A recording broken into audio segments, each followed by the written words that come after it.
د جهان نیوز درنو لیدونکو السلام علیکم، وخت مو په خیر، ستړي مشئ.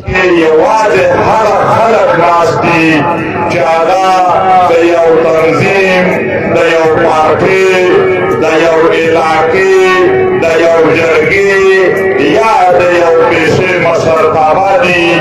نن په دې پنډال کې ډېر معتبر خلک او هغه خلک ناست دي، هغه خلک نن ناست دي چې په یقین ومنئ چې دا فیصله وکړي د دې وطن ټول حالات بدلولی شي.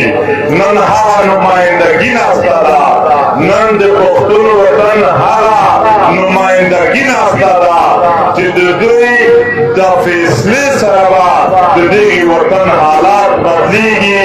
زه ټولو ته هرکلی وایم.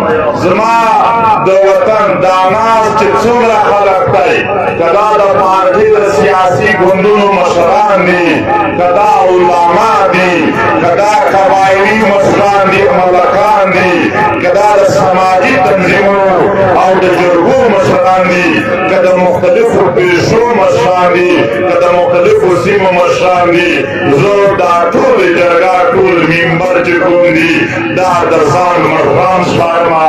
تاسو زما مشران یئ، تاسو زما عزتمن یئ، تاسو زما قدرمن یئ. زه ستاسو د پښو خاورې یم، زه ستاسو د پښو خاورې یم. زه چې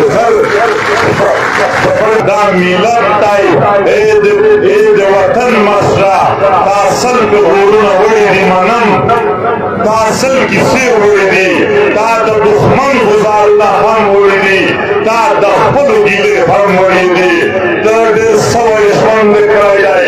زه پوهېږم په تا به د خپلو پردو ډېر الزامونه وي، خو الزامونه په سینه تېرول هم آسان نه دي. د خپل ملت باندې د بیا هم په دغه پنډال کې د دغې ملت د ښېګڼې دپاره راټول شوی. نو زه تاسو ټولو ته په دواړو لاسو سلام کوم. نماینده خلک یې خدای مو ته آباد لرم. محترمو، زه یقینا ډېر اوږد خبرې نه کوم.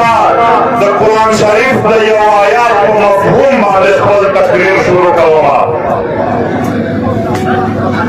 لوی رب، لوی څښتن چې دنیا جهان د هر څه مالک دی، قادر دی، رازق دی او د هر څه خالق دی.